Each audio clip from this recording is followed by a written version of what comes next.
Bulldozer action पर supreme court ने मंगलवार को रोक लगा दी है। अपने आदेश में शीर्ष अदालत ने कहा कि अनुमति के बिना कोई भी ध्वस्तीकरण कार्य नहीं किया जाएगा।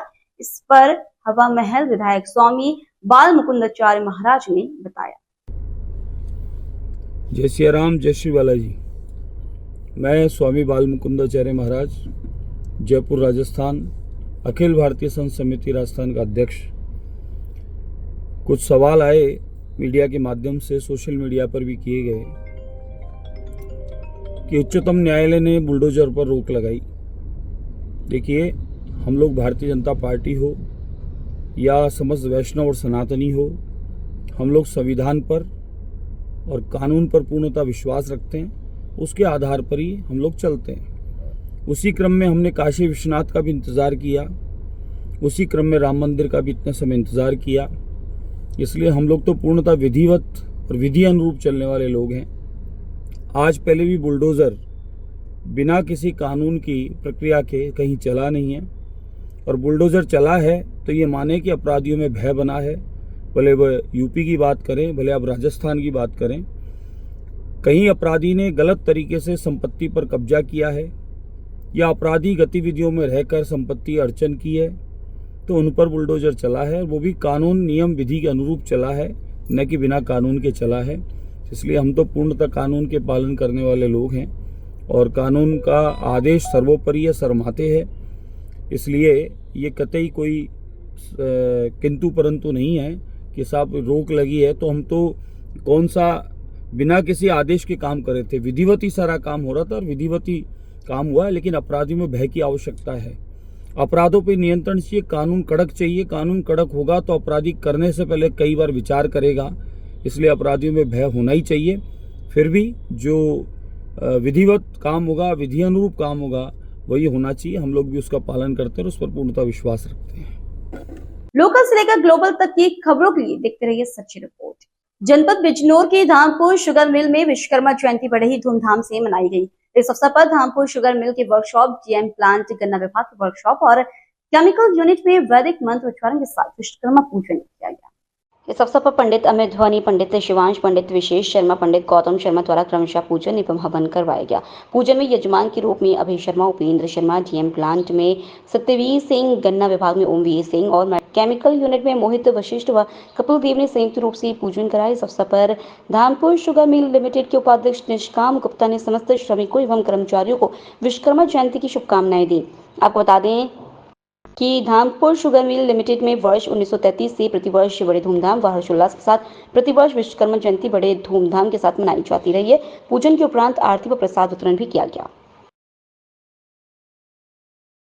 लोकल से लेकर ग्लोबल तक की खबरों के लिए देखते रहिए सच्ची रिपोर्ट। आमेट नगर में बड़ी श्रद्धा और उत्साह के साथ 10 दिन तक गणपति महोत्सव मनाने के बाद आज आमेट नगर वासियों ने बड़ी ही श्रद्धा के साथ गणपति को विदाई दी। मंगल मूर्ति, विघ्नहरण, मंगलकरण, गणनायक गणेश अगले बरस तू जल्दी आके नारों से संपूर्ण आमेट नगर में गुंजायमान हो रहा था। शहर की सभी सड़कें अबीर और गुलाल से रंग गई थी। अति सुंदर और भाव माहौल में शोभा यात्रा निकालकर गणपति जी को विदाई दी। गणपति बप्पा मोरिया अगले बरस तू जल्दी आ 10 दिवसीय गणपति महोत्सव का समापन नगर पालिका मंडल आमेट श्री सिद्धिविनायक मंदिर सेवा समिति के संयुक्त तत्वाधान में 10 साल गणपति महोत्सव के तहत गुरुवार को गणपति विसर्जन का कार्यक्रम बड़ी धूमधाम से मनाते हुए भव्य शोभा यात्रा निकाली गई। शोभा यात्रा में अनेक मंडलों में सजाई गई अपनी अपनी मूर्तियों को विसर्जन किया। गणपति बप्पा मोरिया अगले बरस तू जल्दी आ मूर्तियों को नगर के वेवर महादेव एनीकट में विसर्जन किया गया। लोकल से लेकर ग्लोबल तक की खबरों के लिए देखते रहिए सच्ची रिपोर्ट। जनपद बिजनौर के थाना धामपुर पुलिस द्वारा आज एक युवक और युवती का मोटरसाइकिल से पीछा करने, छेड़छाड़ करने और उन्हें धमकी देने के आरोप में गिरफ्तार किया गया। पुलिस सूत्रों से प्राप्त जानकारी के अनुसार दिनांक 15 सितंबर 2024 को वादिनी द्वारा धामपुर थाने पर तहरीर देकर अवगत कराया गया था कि मोहन पुत्र उदयराज सिंह निवासी रफीकपुर थाना अफजलगढ़ द्वारा वादिनी का मोटरसाइकिल से पीछा करते हुए छेड़छाड़ की गई, साथ ही धमकी भी दी गई। प्राप्त तहरीर के आधार पर थाना धामपुर पुलिस द्वारा मुकदमा पंजीकृत किया गया था। दिनांक 16 सितंबर 2024 को थाना धामपुर पुलिस द्वारा उपरोक्त मुकदमे में कार्रवाई करते हुए आरोपी मोहन पुत्र उदयराज सिंह निवासी रफीकपुर हुलास थाना अफजलगढ़ को गिरफ्तार किया गया। गिरफ्तार करने वाली पुलिस टीम में उप निरीक्षक योगेंद्र, कांस्टेबल जयप्रकाश, कांस्टेबल पवन सिंह शामिल रहे। अवगत कराना है कि कल दिनांक 15/9/2024 को थाना धामपुर पर नियुक्त एक महिला होमगार्ड ने थाने पर लिखित तहरीर दी कि अफजलगढ़ क्षेत्र के एक व्यक्ति ने उसके साथ छेड़खानी की घटना कारित की है तथा उसके साथ जबरन दोस्ती करना चाहता है। तहरीर के आधार पर थाना धामपुर पर सुसंगत धाराओं में अभियोग पंजीकृत किया गया था। नामित अभियुक्त को गिरफ्तार कर माननीय न्यायालय के समक्ष प्रस्तुत किया गया है। विधिक कार्रवाई प्रचलित है। लोकल से लेकर ग्लोबल तक की खबरों के लिए देखते रहिए सच्ची रिपोर्ट। अखिल भारतीय जायसवाल सर्ववर्गीय महासभा की उच्च अधिकारियों की बैठक कोटा में रायपुर रोड सुवालकर रिसोर्ट में संपन्न हुई। समिति की बैठक गुजरात अध्यक्ष कन्हैयालाल सुवालकर की अध्यक्षता में संपन्न हुई। बैठक में हरिदानंद जी महाराज, ध्रुवचंद जायसवाल, राजीव जायसवाल, संजय जायसवाल, पूनम गुप्ता, डॉक्टर हंस कलवार, राजस्थान महिला अध्यक्ष मनीषा सुवालकर, ज्योति मेवाड़ा, प्रकाश जायसवाल, राकेश जायसवाल, महेश राम अवता, सुनील साईवाल, नवल किशोर सेठी, विजय जायसवाल, हृदय नारायण जायसवाल, भगत उमेश मेवाड़ा, मुकेश मेवाड़ा, राधेश्याम जायसवाल सहित तमाम देश के बड़े जायसवाल समाज के प्रतिनिधि मौजूद थे। दीप प्रज्वलित कर समाज के आराध्य देव भगवान सहस्त्रबाहु अर्जुन की पूजा अर्चना और आरती की सर्वोच्च अधिकार समिति ने सहमति से अगला राष्ट्रीय अध्यक्ष मदन जायसवाल व युवा राष्ट्रीय अध्यक्ष युवराज सुवालकर को सर्वसहमति से अध्यक्ष मनोनयन का प्रस्ताव पास कर दिया। बिहार प्रदेश राष्ट्रीय करणी के अध्यक्ष राजीव जायसवाल ने प्रस्ताव रखा कि राष्ट्रीय महासचिव पूरन चंद्र झरीवाल को पुनः राष्ट्रीय महासचिव बनाया जाए। प्रस्ताव का समर्थन उत्तर प्रदेश कार्यकारी अध्यक्ष विजय कुमार जायसवाल के करते ही बैठक में उपस्थित सभी स्वयं जातिगण द्वारा समर्थन दिया गया। उत्तर प्रदेश अध्यक्ष ध्रुवचंद जायसवाल ने महिला राष्ट्रीय अध्यक्ष बनने के लिए पूनम गुप्ता का नाम सुझाव। राष्ट्रीय अध्यक्ष हेमराज किशोर जायसवाल, वरिष्ठ संरक्षण बालेश्वर दयाल जायसवाल एवं महिला राष्ट्रीय अध्यक्ष सरला गुप्ता से अनुरोध किया और बोले, मैं अधिकतर लोगों की तरफ से महिला राष्ट्रीय अध्यक्ष पूनम गुप्ता को बनाने का नाम प्रस्तावित करता हूं। उम्मीद है गंभीरता पूर्वक विचार विमर्श कर उचित निर्णय लिया जाएगा। लोकल से लेकर ग्लोबल तक की खबरों के लिए देखते रहिए सच्ची रिपोर्ट। प्रभारी मंत्री झाबर सिंह ने आज मंगलवार को जिला परिषद पाली में जिला परिषद में आयोजित कार्यक्रम में लाभार्थियों को नियुक्ति पत्र प्रदान किए और उनसे संवाद हुआ। नियुक्ति पत्र पाकर लाभार्थियों को चेहरे और उन्होंने मुख्यमंत्री भजनलाल शर्मा को व सरकार को धन्यवाद दिया। इस अवसर पर समारोह को संबोधित करते हुए प्रभारी मंत्री झाबर सिंह खर्रा ने कहा कि पानी, बिजली और आधारभूत ढांचों के विकास के लिए तत्पर है व कृत संकल्प है। उन्होंने कहा कि प्रधानमंत्री नरेंद्र मोदी और मुख्यमंत्री भजनलाल शर्मा की मंशा है कि प्रदेश विकसित राज्य बने, जिसके लिए हम सभी प्रयासरत हैं। इस अवसर पर समारोह में जयपुर से आयोजित कार्यक्रम में मुख्य समारोह जयपुर मुख्यमंत्री भजनलाल शर्मा की मुख्य आतिथ्य में आयोजित हुआ। इस अवसर पर जिला परिषद सभागार में जिला प्रमुख रश्मि सिंह, संभागीय आयुक्त डॉक्टर प्रतिभा सिंह, महापौर नगर निगम रेखा राकेश भाटी, सभी जिला स्तरीय अधिकारी एवं लाभार्थी मौजूद रहे। प्रधानमंत्री आवास योजना ग्रामीण स्वच्छता ही सेवा अभियान 2024 पर मुख्यमंत्री कार्यक्रम प्रारंभ किया गया। साथ ही इस अवसर पर कार्यक्रम में जयपुर से बिजली व अन्य चिकित्सा, सार्वजनिक निर्माण विभाग, अन्य विभागों के लोकार्पण व शिलान्यास कार्यक्रम आयोजित किए गए। प्रधानमंत्री कुसुम योजना के अंतर्गत पंचायत समिति वाली में 2.52 मेगावाट सौर ऊर्जा संयंत्र शिव तालाब के लिए 8 करोड़ 82 लाख लागत का शिलान्यास किया गया। कि पिछले 8-9 महीने में जब से राजस्थान में भारतीय जनता पार्टी की सरकार बनी, पेयजल और विद्युत दो को लेकर काफ़ी तेजी के साथ काम हुए, अंतर प्रांतीय समझौते भी हुए और विद्युत के मामले में पहली बार राजस्थान ने जिस तेजी के साथ एमओयू शामिल किए और ग्रीन एनर्जी के अंतर्गत पीएम सूर्य घर योजना का पदार्पण किया है, सौर ऊर्जा और पवन ऊर्जा पर ज़्यादा जोर दिया है। आने वाले 2 साल बाद राजस्थान इतना विद्युत उत्पादन के मामले में आत्मनिर्भर हो जाएगा कि किसानों को खेती के लिए दिन में बिजली देने में सक्षमता प्राप्त करेगा। और साथ ही चाहे हमारा मध्य प्रदेश के साथ जल समझौता हुआ हो, चाहे हरियाणा के साथ जल समझौता हुआ हो, उसके माध्यम से पेयजल और सिंचाई के मामले में भी राजस्थान बहुत कुछ आत्मनिर्भर होने की स्थिति में आ जाएगा। और उसके साथ साथ प्रदेश के विकास के लिए माननीय मुख्यमंत्री जी ने जिस प्रकार इन्वेस्टमेंट के लिए पहले दूसरे प्रदेशों में और फिर जापान और कोरिया का दौरा किया है और दिसंबर माह में जिस प्रकार का इवेंट होने जा रहा है, निश्चित रूप से प्रदेश में जब बाहर से हमारे प्रवासी राजस्थानी और दूसरे विदेशी लोग आएंगे, वो अपना इन्वेस्टमेंट यहाँ करेंगे, नए कल कारखाने लगेंगे, रोजगार के अवसर उत्पन्न होंगे तो निश्चित रूप से राजस्थान विकास के पथ पर तेजी से आगे बढ़ेगा। और जिस प्रकार माननीय प्रधानमंत्री जी का सपना है कि 2047 आज़ादी के 100 साल पूरे होते होते हिंदुस्तान दुनिया का सबसे विकसित, सबसे समृद्ध, सबसे सशक्त और सर्वाधिक सामाजिक समरसता वाला राष्ट्र बने, उसी तर्क पर राजस्थान भी आने वाले 4-5 साल में एक विकसित राजस्थान की डगर पर बहुत तेजी से आगे बढ़कर विकसित राजस्थान आप सबके सहयोग से हम निर्माण करने में सफलता प्राप्त करेंगे। मैं उम्मीद करूंगा कि माननीय प्रधानमंत्री जी के जो सपने हैं, स्वच्छ भारत, एक माँ पेड़ के नाम और विकसित राजस्थान और विकसित हिंदुस्तान, उसमें आप इस देश के और प्रदेश के नागरिक होने के नाते जितना कुछ आपसे बन पड़ेगा उसको करने में किसी प्रकार की कोई कसर नहीं छोड़ेंगे। मैं सभी के उज्ज्वल भविष्य की कामना करते हुए आपसे ये उम्मीद करूंगा कि इन कार्यों में बढ़ चढ़ कर हिस्सा लें और प्रधानमंत्री जी के इन सपनों को पूरा करने में अपना योगदान दें। जय हिंद, जय भारत, वंदे मातरम। लोकल से लेकर ग्लोबल तक की खबरों के लिए देखते रहिए सच्ची रिपोर्ट। रायपुर पंचायत समिति की ग्राम पंचायत पाटन की सरपंच श्रीमती चीका देवी नायक पत्नी श्वेतान नायक का, जिसको लेकर कैबिनेट मंत्री अविनाश गहलोत सहित ग्राम पंचायत क्षेत्र के ग्रामीणों और जनप्रतिनिधियों ने गहरा दुख जताया है। वहीं कैबिनेट मंत्री अविनाश गहलोत ने अपने फेसबुक पेज पर भी पोस्ट को अपलोड कर सरपंच चीका देवी के निधन पर दुख जताया है। लोकल से लेकर ग्लोबल तक की खबरों के लिए देखते रहिए सच्ची रिपोर्ट।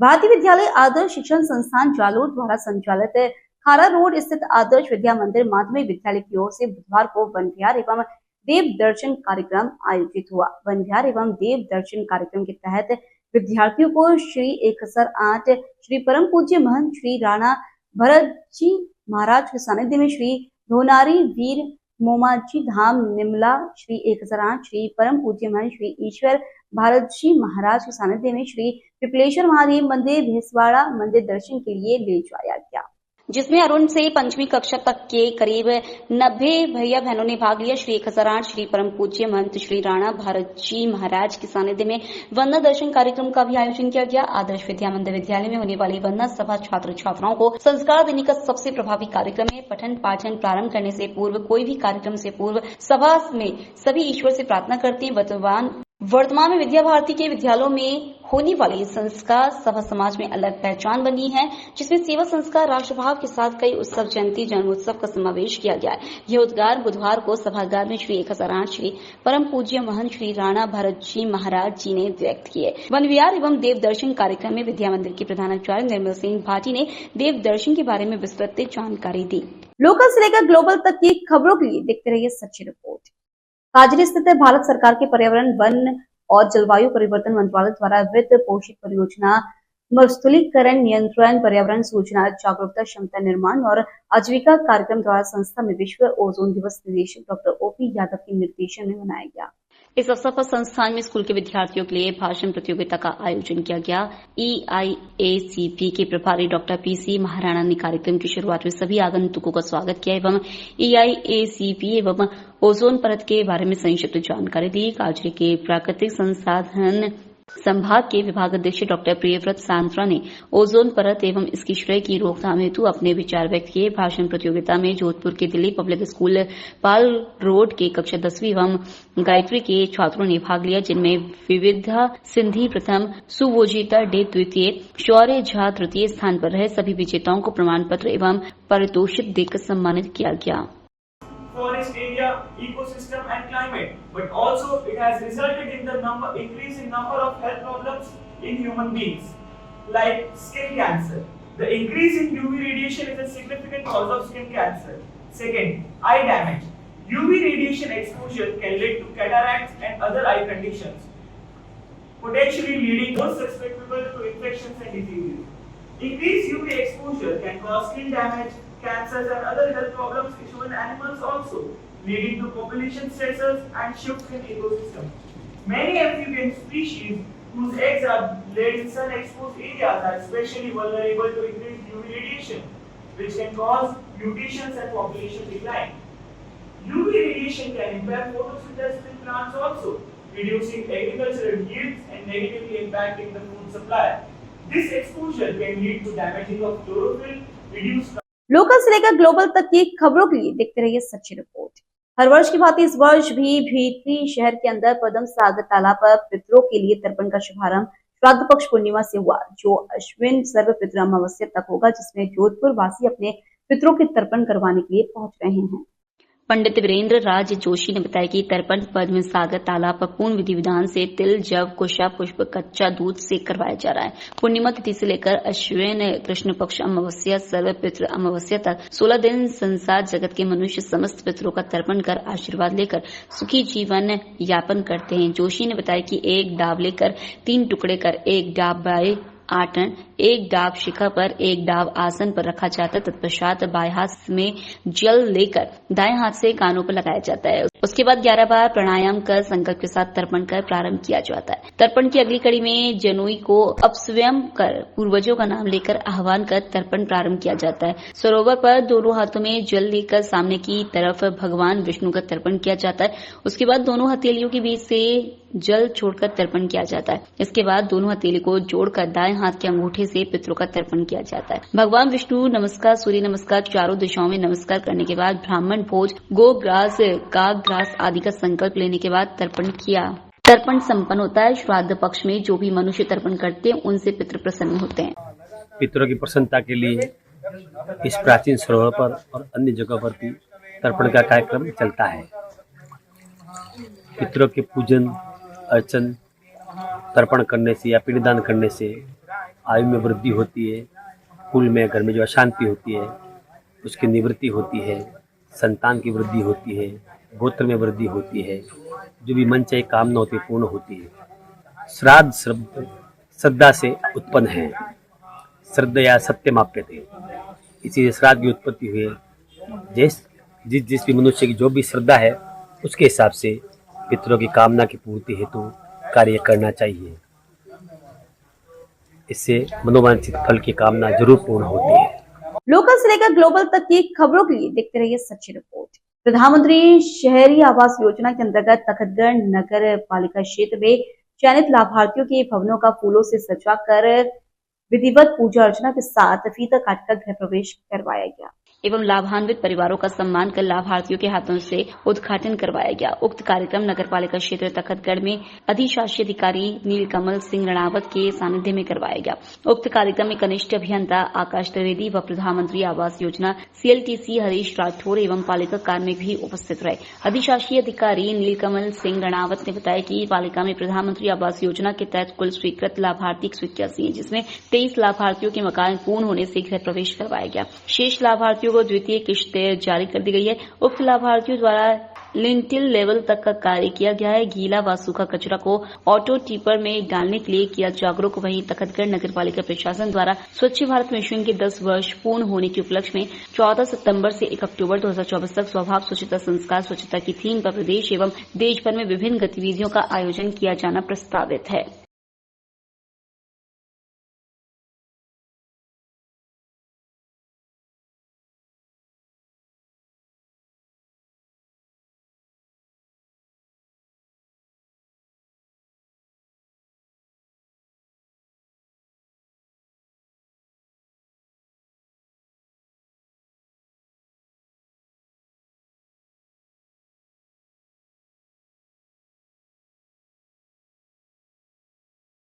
लोकल से लेकर ग्लोबल तक की खबरों के लिए देखते रहिए सच्ची रिपोर्ट। डॉक्टर सर्वपल्ली राधाकृष्णन राजस्थान आयुर्वेद विश्वविद्यालय जोधपुर के कुलपति प्रोफेसर वैद्य प्रदीप कुमार प्रजापति की प्रेरणा से प्रसूति तंत्र एवं स्त्री रोग विभाग की PG scholar doctor Krishna Sharma पुत्री राधेश्याम शर्मा ने राज्य स्तरीय योग प्रतियोगिता में स्वर्ण पदक जीतकर विश्वविद्यालय का नाम रोशन किया है।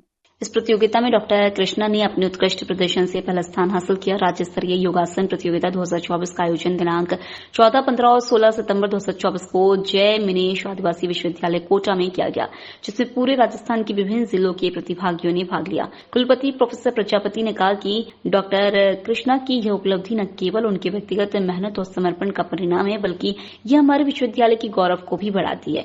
उन्होंने डॉक्टर कृष्णा को राष्ट्रीय एवं विश्व स्तर पर श्रेष्ठ प्रदर्शन करने के लिए प्रेरित प्रेरित किया और शुभकामनाएं दी। PGIA के प्राचार्य डॉक्टर महेंद्र शर्मा एवं स्वस्थ व्रत विभाग के विभाग अध्यक्ष डॉक्टर ब्रह्मानंद शर्मा ने डॉक्टर कृष्णा की सराहना करते हुए कहा, योग के प्रति उनकी निष्ठा और दृढ़ संकल्प ही उनकी इस सफलता का आधार है। प्रसूति तंत्र विभाग अध्यक्ष डॉक्टर A नीलिमा ने भी अपनी खुशी व्यक्त करते हुए कहा, डॉक्टर कृष्णा की यह उपलब्धि हमारे विभाग के लिए गर्व का विषय है। उन्होंने योग के क्षेत्र में नई ऊंचाइयों को छुआ है। मुख्य कोच स्वस्थ व्रत विभाग के सहायक आचार्य डॉक्टर गजेंद्र दुबे और सहायक कोच श्री श्यामलाल बिश्नोई ने प्रतियोगिता में साथ रहकर डॉक्टर कृष्णा व डॉक्टर रवीना का मार्गदर्शन किया। इस प्रतियोगिता में विश्वविद्यालय की ओर से डॉक्टर रवीना ने भी भाग लिया और महत्वपूर्ण प्रदर्शन किया।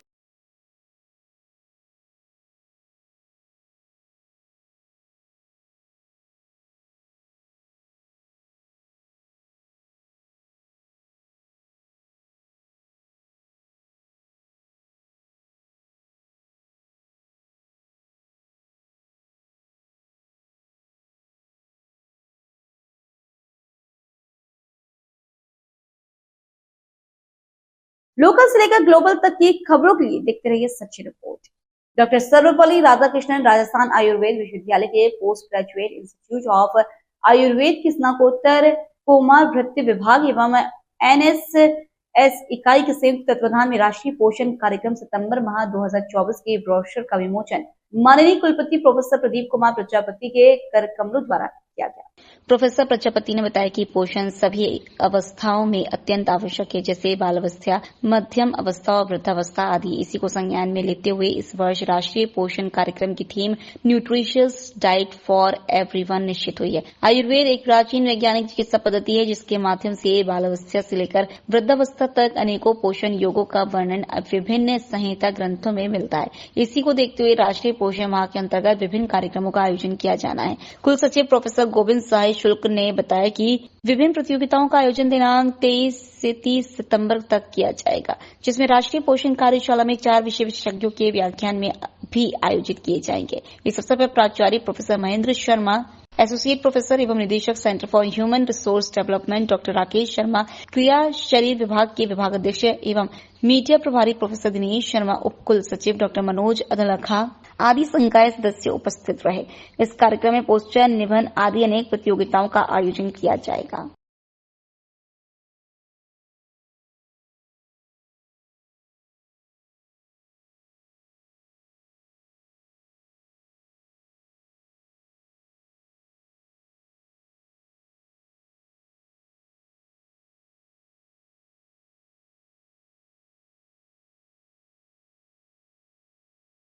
लोकल से लेकर ग्लोबल तक की खबरों के लिए देखते रहिए सच्ची रिपोर्ट। कुशीनगर पुलिस ने किया मोबाइल चोरी का पर्दाफाश, 4 मोबाइल चोर गिरफ्तार। चोरी की घटना का पर्दाफाश, चोरी का मोबाइल फोन में रुपए के साथ 4 शातिर मोबाइल चोर गिरफ्तार। इसके संबंध में पुलिस टीम ने चोरी की घटना में शामिल 4 चोरों को गिरफ्तार करने में सफलता हासिल की है। इस घटना के संबंध में पुलिस अधीक्षक संतोष कुमार मिश्रा ने क्या कहा, आप भी देखें। जनपद कुशीनगर में चोरी की घटनाओं पर कार्य करने के लिए निर्देश दिए गए थे। इसी के तहत थाना पडरौना की टीम को सफलता हाथ लगी है। शातिर चोरों का एक गिरोह उसको बस्ट किया गया है। इसमें 4 जो शातिर चोर, सलीम पुत्र छेदी उस्ताद, शाहिद उर्फ यासिर खान, कलामू पुत्र मुस्तफा, यूनुस पुत्र हकीमुद्दीन अंसारी, ये 4 शातिर चोरों को इसमें गिरफ्तार किया गया है। इन पे चोरी की गई जो वैल्यूज हैं, सामान है, वो भी बरामद किया गया है, जिसमें मोबाइल फोन, पैसा इत्यादि है।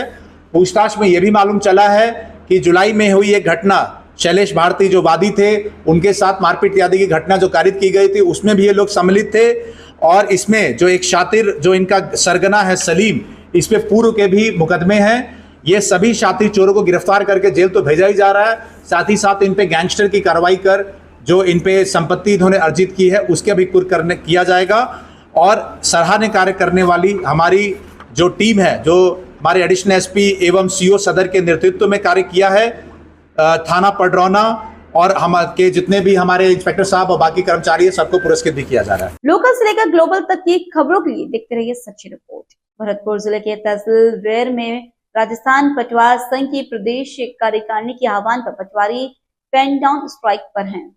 राजस्थान पटवार संघ के उपशाखा वेर के अध्यक्ष दौलत राम जागुर ने ज्ञापन के माध्यम से बताया कि फसल खरीफ 2081 की गिरदावरी को राज खसरा गिरदावरी ऐप के जरिए ऑनलाइन किया जाना है। इस संदर्भ में 22 अगस्त को अति भू प्रबंध अधिकारी की अध्यक्षता में एक बैठक आयोजित की गई थी। बैठक में विभिन्न बिंदुओं लोकेशन बफर को 50 मीटर से बढ़ाकर 350 मीटर किया जाना, लोकेशन डिसेबल का ऑप्शन पटवारी स्तर पर उपलब्ध कराया जाना, पटवारी द्वारा किसान की गिरदवारी सत्यापन करते समय लोकेशन की बाध्यता को हटाया जाना, गिरदवारी करते समय महिला पटवारियों के लिए सुरक्षा के दृष्टिकोण से विभाग से आवश्यक निर्देश जारी करना, ऐप के माध्यम से कार्य की गति को बढ़ाना पर संशोधन की सहमति प्रदान की गई थी। प्रदेश में लगातार बारिश के कारण ऐप पूरी तरह से कार्यशील नहीं है, इससे काम में कठिनाइयां बढ़ गई हैं। लोकल से लेकर ग्लोबल तक की खबरों के लिए देखते रहिए सच्ची रिपोर्ट। उत्तर प्रदेश राज्य के जनपद कुशीनगर के थाना कसिया क्षेत्र अंतर्गत नगर पालिका परिषद कुशीनगर वार्ड संख्या 21 जुंगवा में बीते 14 सितंबर को रात्रि में एक महिला के साथ सामूहिक दुष्कर्म करने का खबर लगातार वायरल होने पर खबर का संज्ञान लेने हमारे कुशीनगर संवाददाता पीड़िता के घर पहुंचकर उसका हाल खबर लिया गया। आइए आपको दिखाते हैं पीड़ित महिला की जुबानी। उक्त महिला की जुबानी।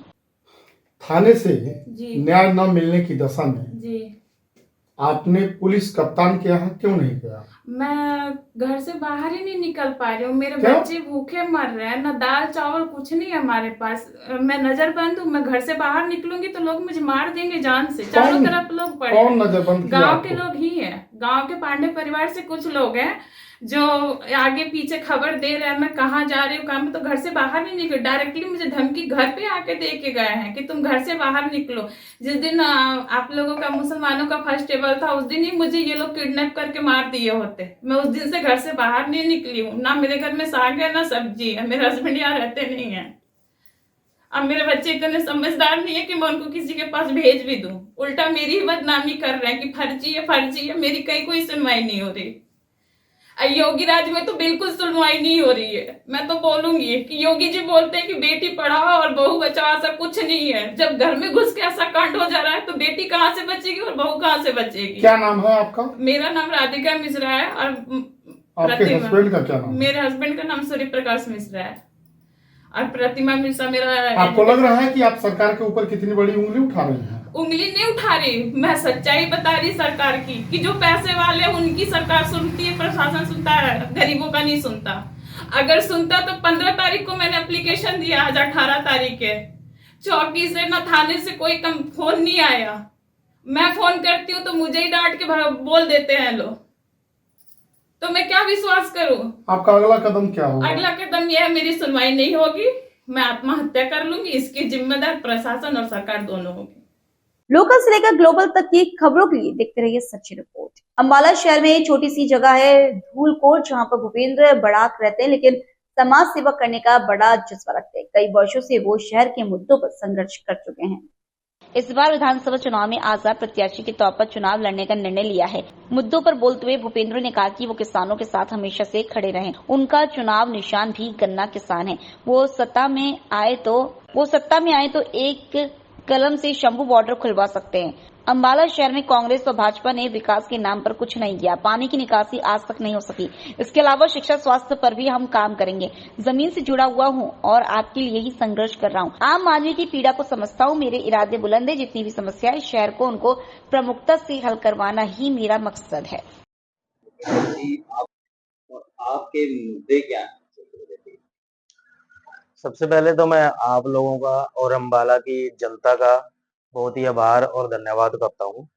और अम्बाला की जनता जो है एक समझदार होने के नाते बहुत ज़्यादा समझदार है। और मेन मेरे जो मुद्दे हैं अम्बाला की जनता के लिए, वो सबसे पहला जो मुद्दा है वो किसान को, मेरा जो कहना चाहता हूँ मैं, किसान का जो मुद्दा चल रहा है अम्बाला का, जिसकी जो जनता है उसमें हर वर्ग उसकी वजह से जो है एक परेशानी का दौर जो चल रहा है अम्बाला के अंदर, शंभू बॉर्डर बंद होने की वजह से। ये एक मेन मुद्दा है। मैं किसानों के साथ हूँ, उनकी मांग को लेकर मैं उनके साथ हूँ और उनको मैं पूरा समर्थन करता हूँ। अगर उन्होंने मुझे समर्थन दिया या तो मैं एक ही कलम से शंभू बॉर्डर खुलवाने की पूरी कोशिश करूंगा। और दूसरा जो मुद्दा मेरा एक है जल भराव का, जो इतने साल से, बहुत साल हो गए हैं, जल भराव की स्थिति से कभी भी निजात नहीं मिल पाई है अम्बाला की जनता को। आप देखते ही होंगे कि अभी थोड़ी सी कुछ ही बरसात के अंदर ही जल भराव की स्थिति बन जाती है। तो इसके साथ साथ विकास, शिक्षा, स्वास्थ्य की तरफ भी मैं जाऊं तो शिक्षा का जो स्तर है, आज स्कूलों की मैंने हालात देखे हैं स्कूलों के हालात ऐसे हैं कि आप के बच्चे जो स्कूल के अंदर बैठे हैं, उनकी छत जो है वो नीचे गिर जाती है।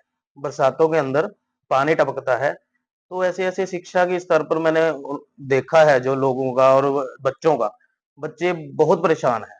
सरकारी स्कूलों के हालात बड़े खराब हैं। दूसरा जो है विकास, जो अम्बाला के अंदर विकास है, प्रोजेक्ट रुके हुए हैं। बहुत सारे प्रोजेक्ट हैं जो रुके हुए हैं। पिछले 10 साल से जो सरकार रही है, उन्होंने जो है प्रोजेक्ट बिल्कुल ना के बराबर किए हैं। एक कहना क्या भ्रष्टाचार की बू आती है इनके बीच से। तो जनता इनसे भी परेशान है। जो उससे पहले जो सरकारें और विधायक नुमाइंदे रहे हैं, उन्होंने भी जैसे मंत्री रहे हैं, 10-10 साल तक मंत्री रहे हैं, लेकिन उन्होंने भी अम्बाला की जनता को कभी भी ऐसे किसी चीज से निजात नहीं दी है। तो ऐसे और एक और मुद्दा जो है स्वास्थ्य का, स्वास्थ्य के स्तर पर कई जैसे लोग मेरे पास आते हैं कि सर हमारी हॉस्पिटल में हमें दवाई नहीं मिलती। तो एक बार मैं एक मरीज के साथ भी गया तो वहां मैंने देखा कि दवाई के लिए वो बेचारा दर-दर भटकता है। तो इस तरीके की स्थिति है जो अम्बाला में हो चुकी है आज। तो जनता से मैं अपील करना चाहता हूँ कि जनता जो है बदलाव की तरफ एक राह जो है नए कदम की तरफ बढ़ाए। और जो हमारा गन्ना किसान, मैंने जो एक चुनाव निशान लिया है, गन्ना किसान, मैंने किसानों को समर्थन देने के लिए ये गन्ना किसान का चुनाव निशान लिया है, ताकि जनता जो है, जनता का जो रोष है वो ऐसे प्रकट नहीं कर सकती जनता। बहुत सारी पार्टियां उनके पास आएंगी। जनता अगर वोट अंदर जाके जो वोट डलेगी वो हमारे गन्ना किसान को दे। और इससे क्या होगा कि गन्ना किसानों और किसानों को, हमारे जो भाई हैं बैठे हैं, उनको समर्थन मिलेगा। और शिक्षा, स्वास्थ्य और विकास की तरफ एक नई राह की तरफ कदम बढ़ाए। अम्बाला की जनता से मैं अपील करता हूं। और साथ ही साथ जो मेन जो जहां मैं रहता हूं, जिस एरिया के अंदर मैं रहता हूं, उस एरिया के अंदर भी पिछले बहुत साल से मैं काम कर रहा हूं। कई मंत्रियों से, विधायकों से, यहाँ तक कि सीएम साहब से भी मैं बहुत सारी दरखास्तें जो दे चुका हूं, पर आज तक किसी बात का कोई हल नहीं निकला है। ऐसे में क्या है कि जो सरकार के नुमाइंदे हैं, यहाँ के अम्बाला के विधायक जो नुमाइंदे कह देते हैं एक तरह से, असीम गोयल है, उससे पहले जो है निर्मल सिंह जी भी रहे, उससे पहले विनोद शर्मा जी भी रहे। तो कई ऐसे गद्दावर नेता जो रहे हैं, लेकिन 5 साल के बाद, 5 साल में एक ही बार आपको ये गद्दावर नेता दिखेंगे, लेकिन उसके बाद आपको खुद इनको ढूंढना पड़ेगा। तो मैं सिर्फ एक छोटी सी अपील करना चाहता हूँ अम्बाला वासियों से कि आप बदलाव करें और हमारे चुनाव निशान गन्ना किसान के लिए वोट 6 नंबर का बटन दबाएं और हमें सुनिश्चित जीत करके अम्बाला विधानसभा से चंडीगढ़ विधानसभा बिठाए। हम उनके पूरे मुद्दों को जोर शोर से उठाएंगे। यही मेरी अपील है अम्बाला वासियों से। और अम्बाला वासियों का मैं तहे दिल से धन्यवाद करूंगा और आभार प्रकट करूंगा अगर वो मुझे फुल समर्थन के साथ अपना वोट की चोट से अपना दर्ज कराएं और विकास, शिक्षा, स्वास्थ्य को आगे बढ़ाएं। यही मेरा अम्बाला की जनता को कहना है। लोकल से लेकर ग्लोबल तक की खबरों के लिए देखते रहिए सच्ची रिपोर्ट। नेता प्रतिपक्ष टीकाराम जूली ने कहा कि राजस्थान की 7 विधानसभा सीटों पर कांग्रेस पार्टी प्रचंड बहुमत से जीत हासिल करेगी। उन्होंने कहा कि राजस्थान में प्रदेश की पर्ची वाली सरकार से त्रस्त जनता ने इस उपचुनाव में 7 विधानसभा सीटों को कांग्रेस की झोली में डालने का मन बना लिया है। उन्होंने कहा कि रामगढ़, सलूंबर, खिमसर, चौरासी, दौसा, झुंझुनू और देवली 7 सीटों पर कांग्रेस प्रत्याशी ऐतिहासिक जीत दर्ज करेंगे। जूली पीसीसी के वार रूम में आयोजित प्रदेश कांग्रेस कमेटी की बैठक के बाद पत्रकारों को संबोधित कर रहे थे।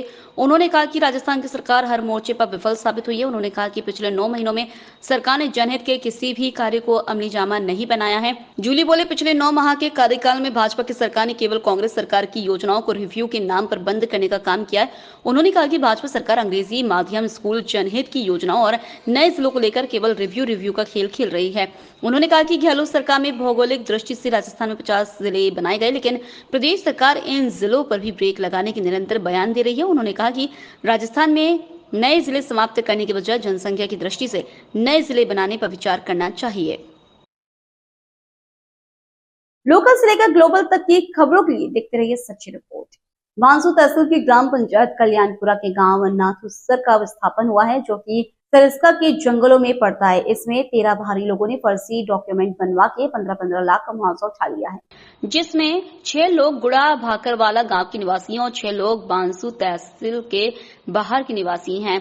जिस गांव का विस्थापन हुआ है उसमें फॉरेस्ट विभाग द्वारा कमेटी बनाई गई थी, जिसमें DFO Jagdish Dahiya, ranger Dilip Gurjar, forest Manoj Kumar और तहसीलदार सचिव पटवारी, सरपंच, उप सरपंच ने मिलकर फर्जी डॉक्यूमेंट बनवाकर 13 लोगों को मुआवजा दिलवाया। इनके खिलाफ नाथूसर के लोगों के द्वारा सीसीएफ साहब को ज्ञापन सौंपकर इन फर्जी डॉक्यूमेंट बनाने वालों पर और बनवाने वालों पर और जो डिपार्टमेंट के लोग जो इसमें शामिल हैं इनके ऊपर जांच कमेटी से जांच करवाकर दोषी पाए जाने पर इनके ऊपर सख्त कार्रवाई की जाए।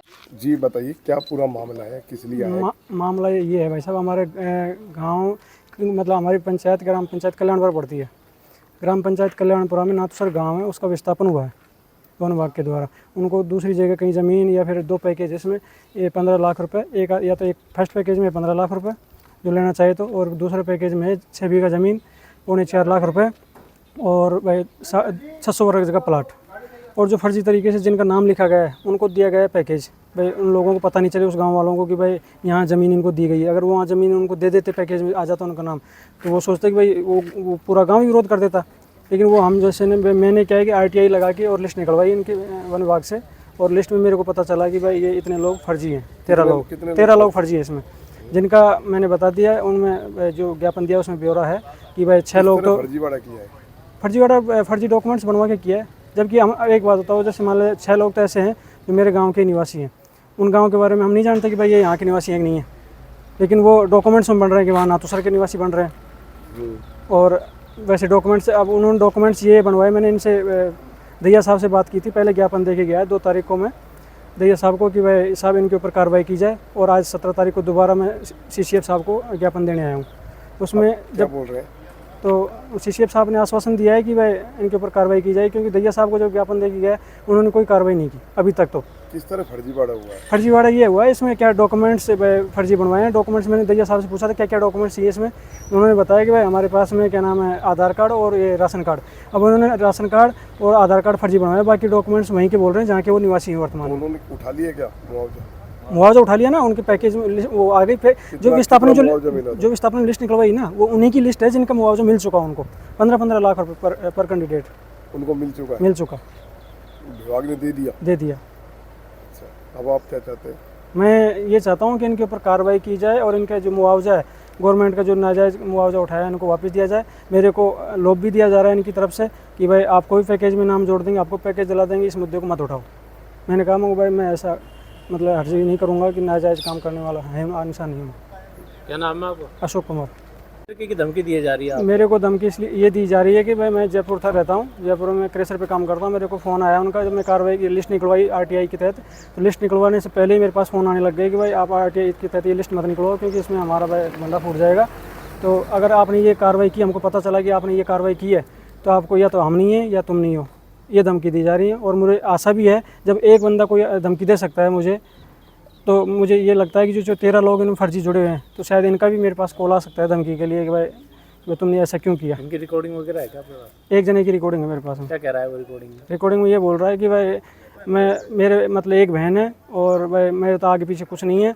अगर ऐसा ही तुमने मामला किया, तुम दोनों भाइयों ने, मेरा नाम अशोक है, मेरा भाई का नाम विष्णु है, तुम दोनों भाइयों, अगर मुझे पता चला कि तुम दोनों ऐसे ये कार्रवाई की है, तो या तो तू नहीं या फिर मैं नहीं। ग्रामीण आपसे मिले हैं, किस तरह की शिकायतें उनकी क्या है? ये जो अभी ग्रामीण यहाँ पे आए थे, उनका मेनली ये कहना है कि जो रिलोकेशन पैकेज है वो कुछ ऐसे व्यक्तियों को दिया जा रहा है या दिया गया है जो उस गांव से बिलोंग नहीं करते हैं। तो ये शिकायत मेरे पास आ चुकी है। अब इस शिकायत का मैं पूरा जांच करा के इस पर जो भी संबंधित लोग हैं हमारे यहाँ जिन्होंने इस तरह का कोई फर्जीवाड़ा किया है, तो उसके खिलाफ हम इनके खिलाफ कार्रवाई करते हैं। और बाकी जो हमारा रिलोकेशन का जो प्रोसेस है, वो हम ये चाह रहे हैं कि किसी भी तरीके से उस प्रोसेस में कोई हाल्ट ना आए, कोई रुकावट ना आए। तो उसके लिए अभी लगातार प्रयास कर रहे हैं, क्योंकि रिलोकेशन सरिस्का टाइगर रिजर्व के हिसाब से बहुत इंपॉर्टेंट पहलू है, तो उस पर ध्यान दे रहे हैं। क्या नाम है सर आप? संग्राम सिंह कटियार। लोकल से लेकर ग्लोबल तक की खबरों के लिए देखते रहिए सच्ची रिपोर्ट। पूज्य सिंधी सेंट्रल पंचायत झूलेलाल युवा मंडल की ओर से चौपासनी हाउसिंग बोर्ड तीसरी पुलिया स्थित झूलेलाल महल में 15 दिवसीय आधार सेवा शिविर का उद्घाटन किया गया। शिविर में नवीनीकरण, संशोधन, मोबाइल अपडेट सहित आधार से जुड़ी जानकारी दी जाएगी। राम तोलानी, राजू मंगानी, संजय रामनानी, प्रदीप कोटवानी, मनोज फितानी, जितेंद्र सिंह सहित कई सेवादार सेवाएं दे रहे हैं। शिविर का समय सुबह 10 बजे से 5 बजे तक रखा गया। यह शिविर 7 अक्टूबर तक जारी रहेगा। लोकल से लेकर ग्लोबल तक की खबरों के लिए देखते रहिए सच्ची रिपोर्ट।